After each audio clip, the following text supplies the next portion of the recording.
ಮಾತನಾಡಿದಂತಹ ಮಾಜಿ ಮಂತ್ರಿಗಳು ಜೆಡಿಎಸ್ ಪಕ್ಷದ ಹಿರಿಯ ಧುರೀಣರು ಆದ ಬಂಡೆಪ್ಪಣ್ಣ ಕಾಶಂಪುರನವರೇ, ನಮ್ಮ ಕೇಂದ್ರದ ಸಚಿವರು ಹಾಗೂ ಬರುವಂಥ ಚುನಾವಣೆಯಲ್ಲಿ ಲೋಕಸಭೆ ಅಭ್ಯರ್ಥಿಗಳಾದ ಭಗವಂತ ಖೂಬಾಜಿ ಅವರೇ, ಇನ್ನೊಬ್ಬ ಖೂಬಾ ಅಣ್ಣವ್ರು, ಇಬ್ಬರು ಅಣ್ಣ ತಮ್ಮರು ಅಂತ ಹೇಳ್ತಾರೆ ಎಲ್ಲ ಕಡೆ, ಮಲ್ಲಿಕಾರ್ಜುನ್ ಖೂಬಾ ಅವರಿಗೂ ವೇದಿಕೆಯಲ್ಲಿರುವಂಥ ಎಲ್ಲ ಜೆಡಿಎಸ್ ಪಕ್ಷದ ಮುಖಂಡರೇ ಹಾಗೂ ಇಲ್ಲಿ ನೆರೆದಂಥ ಜೆಡಿಎಸ್ ಪಕ್ಷದ ಎಲ್ಲ ಪದಾಧಿಕಾರಿಗಳೇ, ಹಿರಿಯರೇ, ಯುವ ಮಿತ್ರರೇ, ಈಗಾಗಲೇ ಬಂಡೆಪ್ಪನವರು ಬಹಳ ಸುದೀರ್ಘವಾಗಿ ಮಾತಾಡಿದ್ದಾರೆ.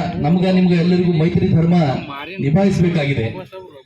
ಭಾರತೀಯ ಜನತಾ ಪಕ್ಷದ ಜಿಲ್ಲಾಧ್ಯಕ್ಷನಾಗಿ ಹೇಳ್ತೀನಿ, ಇವತ್ತು ಅಭ್ಯರ್ಥಿ ನಮ್ಮ ಪಕ್ಷದಿರೋದ್ರಿಂದ ಎಲ್ಲಿಯೂ ಕೂಡ ಜಾತ್ಯತೀತ ಜನತಾದಳದ ಯಾವುದೇ ಕಾರ್ಯಕರ್ತಗ ಭಾರತೀಯ ಜನತಾ ಪಕ್ಷದ ಕ್ಯಾಂಡಿಡೇಟ್ ನಿಂತು ಅಂತ ಅನ್ಲಿಕ್ಕೆ ಇಲ್ಲ, ಅದು JDS ಕ್ಯಾಂಡಿಡೇಟ್ ನಿಂತು ಅನ್ನೋಷ್ಟು ಮಾನ ಮರ್ಯಾದೆ ತಮಗೆಲ್ಲರಿಗೂ ಸಿಗ್ತದೆ. ಇದರಲ್ಲಿ ಯಾವುದೇ ಅನುಮಾನ ಪಡುವಂಥ ಅವಶ್ಯಕತೆ ಇಲ್ಲ.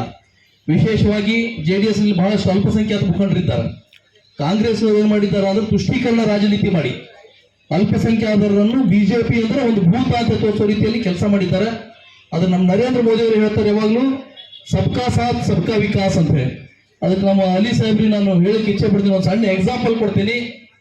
2015ರಲ್ಲಿ ಯಮನ್ನಲ್ಲಿ ಹೌತಿ ವಿದ್ರೋಹಿಗಳು ಅಲ್ಲಿ ಆಕ್ರಮಣ ಮಾಡಿದ್ರು. ಆ ದೇಶದಲ್ಲಿ ಇರುವಂಥ ವಿದ್ರೋಹಿಗಳು ಅಲ್ಲಿ ಸರಿ ಸುಮಾರು ನಮ್ಮ ದೇಶದ ಒಂದು 7-8 ಸಾವಿರ ಜನ ಅಲ್ಪಸಂಖ್ಯಾತರು ವಿಶೇಷವಾಗಿ ಯಮನ್ನಲ್ಲಿ ಕೆಲಸ ಮಾಡ್ಲಿಕ್ಕೆ ಹೋಗಿದ್ದಂಥವ್ರು ಅವರು ಆತಂಕದಲ್ಲಿ ಸಿಕ್ಕೊಂಡಿದ್ರು. ಅಲ್ಲಿ ಆ ಆತಂಕವಾದಿಗಳ ಇದಕ್ಕೆ ಅವರು ಬಲಿಯಾಗುವಂಥ ಪರಿಸ್ಥಿತಿ ಇತ್ತು.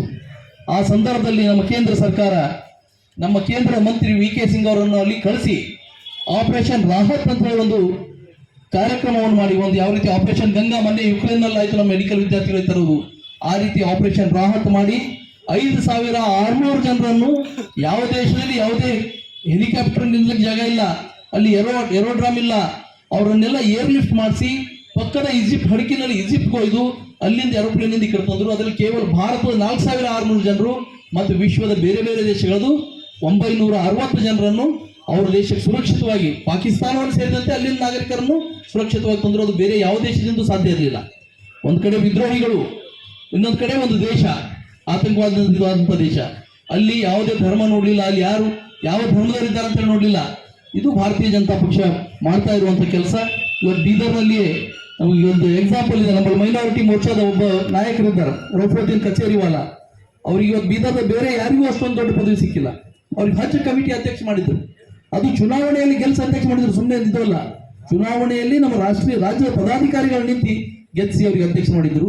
ಆದ್ದರಿಂದ ಕಾಂಗ್ರೆಸ್ನವ್ರು ಏನು ತಮ್ಮ ಹತ್ರ ಭಯ ಹುಟ್ಟಿಸಿದಾರೆ, ಅದಕ್ಕೆ ತಾವು ಯಾವುದೇ ಭಯ ಪಡುವಂಥ ಅವಶ್ಯಕತೆ ಇಲ್ಲ. ಇವತ್ತು ಗುಜರಾತ್ನಲ್ಲಿ ಹೋದ್ರೆ, ಉತ್ತರ ಪ್ರದೇಶದಲ್ಲಿ ಹೋದ್ರೆ, ಅನೇಕ ಕಡೆ ಎಲ್ಲಿ ಮೈನಾರಿಟಿ ಸೀಟ್ಸ್ಗಳಿವೆಯೋ, ಅಲ್ಲಿ ಮೈನಾರಿಟಿ ಮೆಜಾರಿಟಿ ವೋಟ್ಸ್ ಇದೆಯೋ ಅಲ್ಲೆಲ್ಲ ಬಿಜೆಪಿ ಅಭ್ಯರ್ಥಿಗಳು ಗೆಲ್ತಾ ಇದ್ದಾರೆ. ತಾವು ಈಗ ಬಂದಿದ್ರಿ, ನಮ್ಮಲ್ಲಿ ಮೈತ್ರಿ ಇದರಲ್ಲಿ ಬಂದಿದ್ರಿ, ತಾವು ಯಾವುದೇ ಭಯ ಪಡುವಂಥ ಅವಶ್ಯಕತೆ ಇಲ್ಲ. ಮತ್ತು ತಮ್ಮ ಯಾವುದೇ ಗೌರವಕ್ಕೂ ಕೂಡ ಧಕ್ಕೆ ಆಗಲಾರ್ದಪ್ಪಲೆ ನಾವು ನೋಡ್ಕೊಳ್ತೀವಿ ಅನ್ನುವಂಥ ಮಾತನ್ನು ಒಬ್ಬ ಜಿಲ್ಲಾಧ್ಯಕ್ಷನಾಗಿ ತಮಗೆ ತಿಳಿಸ್ತಾ ನನ್ನ ಮಾತಿಗೆ ವಿರಾಮ ಹೇಳ್ತೀನಿ. ಧನ್ಯವಾದ.